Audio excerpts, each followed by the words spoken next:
learning Quran together. بسم اللہ الحمدللہ والصلاۃ والسلام علی رسول اللہ۔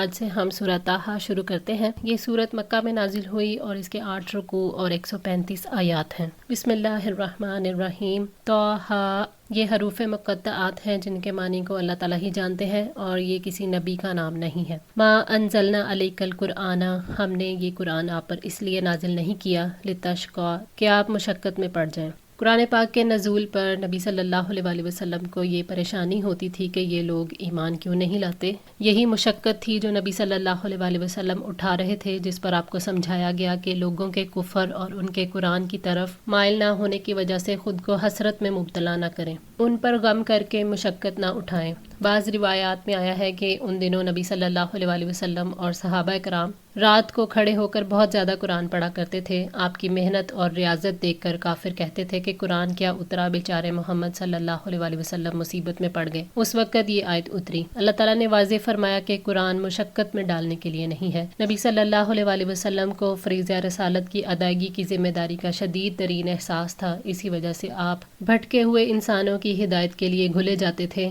آپ کے غیر معمولی اضطراب اور فکر کو دیکھ کر اللہ تعالیٰ بار بار آپ کو تسلی دیتے ہیں کہ اے رسول، آپ پر یہ ذمہ داری ہرگز نہیں کہ آپ کسی کے دل میں ہدایت ڈال دیں۔ آپ پر جو کچھ ذمہ داری ہے وہ صرف یہ ہے کہ آپ دعوت حق پہنچا دیں، اور آپ نے یہ کام بہت خوبی سے انجام دیا۔ اب اگر یہ لوگ ایمان نہیں لاتے تو آپ کی کوئی ذمہ داری نہیں، اللہ تعالیٰ خود ان کو سمجھ لے گا کہ یہ دنیا میں کیا کرتے رہے ہیں، اور وہ ہر ایک کے عمل کا ٹھیک ٹھیک بدلہ دینے والا ہے۔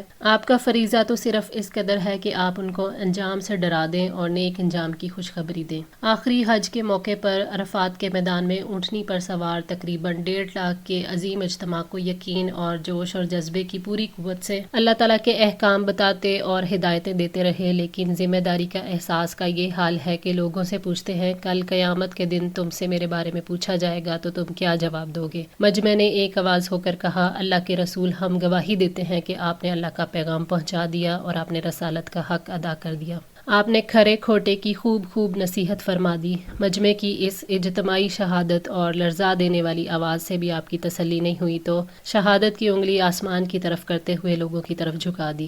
ایک بار آپ کو احساس فرض نے جھنجھوڑا کہ نہیں معلوم امت کے کتنے افراد اب بھی موجود نہ ہوں اور ان تک بات نہ پہنچی ہو، تو آپ نے حاضرین کو نصیحت فرما دی کہ جو لوگ یہاں موجود ہیں ان کا فرض ہے کہ وہ ان تمام لوگوں تک جو یہاں موجود نہیں ہیں میری باتیں پہنچا دیں۔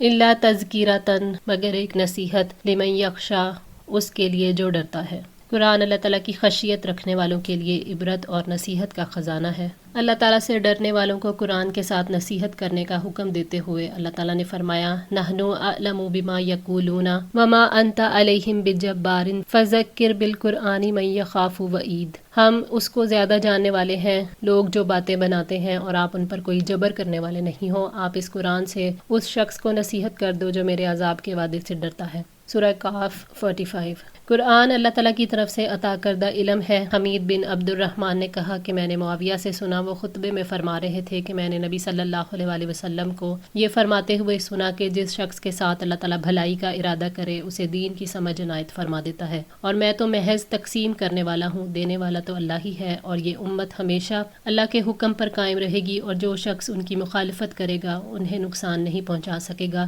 یہاں تک کہ اللہ تعالیٰ کا حکم یعنی قیامت آ جائے اور یہ عالم فنا ہو جائے۔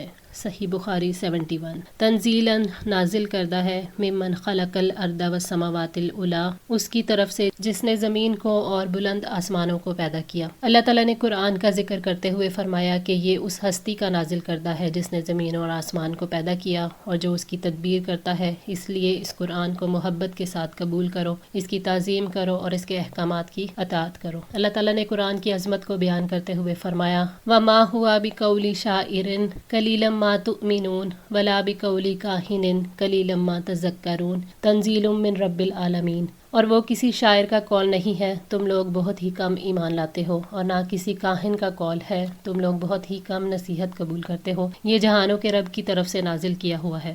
سورہ الحاقہ آیت 41 to 43۔ الرحمانو وہ رحمان ہے، علی العرش استوا جو عرش پر بلند ہوا، یعنی اللہ تعالیٰ اس عرش پر ہے جو ساری کائنات سے بڑا، وسیع اور بلند ہے۔ یہاں استوا سے مراد وہ استوا ہے جو اس کے جلال کے لائق اور اس کی عظمت سے مناسبت رکھتا ہے، بس وہ عرش پر مستوی اور کائنات پر حاوی ہے۔ اس مقام پر صحیح مسلک سلف کا ہے کہ جو کچھ قرآن و حدیث سے ثابت ہے اس پر ایمان لے آؤ اور کیفیت کو نہ پوچھو، الفاظ میں رد و بدل بھی نہ کرو، اللہ کو کسی کے مشابہ اور مثل بھی نہ سمجھو اور نہ اسے ان صفتوں سے معطل کرو جو قطعی دلائل سے ثابت ہوں۔ قرآن پاک رحمان کی جانب سے اترا ہے، اس سے مراد یہ ہے کہ جس نے قرآن اتارا ہے وہ وسیع رحمت والا ہے، پھر قرآن باعث مشقت اور باعث مصیبت کیسے ہو سکتا ہے۔ لہو ما فی السماوات و ما فی الارض، اسی کا ہے جو آسمانوں میں ہے اور جو زمین میں ہے، وما بینہما اور جو ان دونوں کے درمیان ہے، وما تحت الثری اور جو گیلی مٹی کے نیچے ہے، یعنی تمام کائنات اللہ تعالیٰ کی ملکیت میں اور اس کے حکم کے ماتحت ہے، کسی کا اس کے اقتدار میں کوئی حصہ نہیں۔ اللہ تعالیٰ کی ملکیت کو انسانی تصور کے قریب لانے کے لیے زمین اور آسمان کی ملکیت اور مٹی کے نیچے تک کی ملکیت کا ذکر کیا گیا تاکہ انسان سمجھ جائے کہ وسیع کائنات پر جس کی ملکیت ہے وہ کتنا عظیم ہے، اسی عظمتوں والے نے قرآن نازل کیا ہے۔ وَإِن تَجْهَرْ بِالْقَوْلِ اگرچہ آپ بلند آواز سے بات کریں، فَإِنَّهُ يَعْلَمُ تو بے شک وہ جانتا ہے، السِّرَّ پوشیدہ کو، و اخفا اور زیادہ خفیہ کو، یعنی یہ قرآن اس نے نازل کیا ہے جو عالم الغیب ہے، جو ہر بھید خفیہ اور اعلانیہ کو جانتا ہے۔ اللہ تعالیٰ کا ذکر یا دعا اونچی آواز میں کرنے کی ضرورت نہیں، کیونکہ اللہ تعالیٰ خفیہ باتوں کو اور دل کے حالات کو جانتا ہے، وہ دل کی باتوں سے زیادہ چھپی ہوئی باتوں کو بھی جانتا ہے، یعنی قیامت تک ہونے والے واقعات جو اللہ تعالیٰ کی تقدیر میں لکھے ہیں لیکن اس نے ابھی تک سب سے چھپا کر رکھے ہیں۔ اس سے پہلی آیت میں اللہ تعالیٰ کی وسعت قدرت اور تصرف اور اختیار کا بیان کیا گیا تھا، اور اس آیت میں لامحدود علم کا بیان ہوا ہے، یعنی قریش کو یہ بتایا جا رہا ہے کہ اللہ تعالیٰ تمہاری سب سازشوں، شرارتوں اور کارستانیوں سے پوری طرح واقف ہیں۔ اللہ لا الہ الا ہو، اللہ وہ ہے جس کے سوا کوئی معبود نہیں، لہ الاسماء الحسنی، اس کے لیے بہترین نام ہے، یعنی اللہ وہ ہے جو مالک ہے، خالق ہے، جس کی بادشاہت عظیم ہے، جو عرش پر بلند ہے، جو خفیہ سے خفیہ چیز کا علم رکھتا ہے۔ تو نتیجہ یہ نکلا کہ صرف اللہ ہی عبادت کا مستحق ہے اور اسی کی عبادت حق ہے، جبکہ غیر اللہ کی عبادت باطل ہے، اسی لیے فرمایا اللہ لا الہ الا ہو، یعنی کوئی معبود برحق ہے نہ کوئی قابل عبادت جس کے سامنے محبت، خوف اور امید کا اظہار کیا جائے، جس کو پکارا جائے یا جس سے دعائیں کی جائیں۔ اس کے بہت سے نام ہیں جو بہت اچھے ہیں، اس کے ناموں کا حسن یہ ہے کہ وہ اللہ تعالیٰ کی کامل صفات پر دلیل ہیں۔ اس نے اپنے بندوں کو حکم دیا ہے کہ وہ اسے ان ناموں سے پکاریں کیونکہ یہ ایک وسیلہ ہے جو انسان کو اللہ کے قریب کرتا ہے۔ اللہ تعالیٰ ان ناموں کو پسند کرتا ہے اور ان لوگوں سے محبت کرتا ہے جو ان ناموں کو پسند کرتے ہیں اور جو انہیں یاد کرتے ہیں، اور وہ ان لوگوں سے بھی محبت کرتا ہے جو اس کے معنی کی تحقیق کرتے ہیں اور ان ناموں کے ذریعے سے اس کی عبادت کرتے ہیں۔ فرمایا وَلِلَّهِ الْأَسْمَاءُ الْحُسْنَى فَادْعُوهُ بِهَا وَذَرُوا الَّذِينَ يُلْحِدُونَ فِي أَسْمَائِهِ سَيُجْزَوْنَ مَا كَانُوا يَعْمَلُونَ، اور سب سے اچھے نام اللہ تعالیٰ ہی کے ہیں، سو اسے ان کے ساتھ پکارو اور ان لوگوں کو چھوڑ دو جو اس کے ناموں کے بارے میں سیدھے راستے سے ہٹتے ہیں، ان قریب انہیں اس کا بدلہ دیا جائے گا جو وہ عمل کیا کرتے تھے۔ سورہ الاعراف 180۔ حضرت ابو ہریرہ رضی اللہ تعالیٰ عنہ بیان کرتے ہیں کہ نبی صلی اللہ علیہ وسلم نے فرمایا، اللہ تعالیٰ کے ایک کم 100 نام ہیں، جو شخص ان کو یاد کرے گا وہ جنت میں داخل ہوگا۔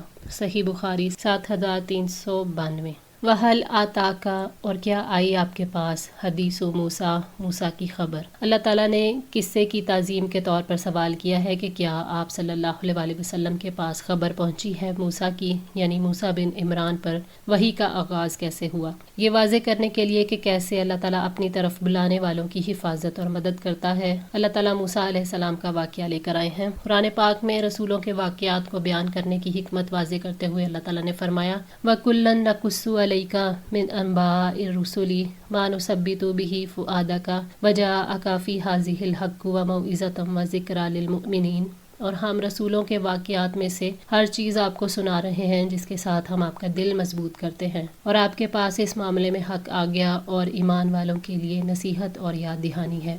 سورہ ہود 120۔ اذ رأى نارا، جب اس نے ایک آگ دیکھی، فقال لأہلہ تو اپنے گھر والوں سے کہا، امکثوا ٹھہرو، انی آنست نارا یقیناً میں نے ایک آگ دیکھی ہے، لعلی آتیکم منہا شاید کہ میں اس میں سے لے آؤں تمہارے پاس بقبسٍ کوئی انگارہ او اجد علی النار ہدا یا اس آگ پر کوئی رہنمائی پاؤں۔ یہ اس دور کا ذکر ہے جب موسیٰ علیہ السلام نے مدین میں اپنے 10 سال پورے کر لیے تو اپنی بیوی کے ہمراہ اپنی والدہ کی طرف مصر واپس جا رہے تھے۔ رات اندھیری اور سرد تھی اور راستے کی خبر بھی نہیں تھی تو انہوں نے دور سے آگ کے شعلے بلند ہوتے دیکھے۔ یہ آگ طور کی دائیں جانب تھی۔ انہوں نے اپنے گھر والوں یعنی شعیب علیہ السلام کی بیٹی، خادم اور بیٹے سے کہا، میں نے طور کی دائیں جانب ایک آگ دیکھی ہے، میں آگ کے پاس جاتا ہوں اور کوئی جلتا ہوا انگارہ لے آؤں گا جس سے تم تاپ سکو، اور ہو سکتا ہے کہ مجھے آگ کے پاس سے کوئی ایسی چیز مل سکے جو راستے کی طرف میری رہنمائی کرے۔ تو رات میں ہے کہ انہوں نے درخت میں آگ دیکھی اور حیران ہو کر قریب گئے، لیکن قرآن سے معلوم ہوتا ہے محض اپنی حیرانی کو دور کرنے کے لیے نہیں گئے تھے بلکہ آگ کی جستجو میں تھے۔ سورہ نمل کی آیت سے مزید اس کی وضاحت ہو گئی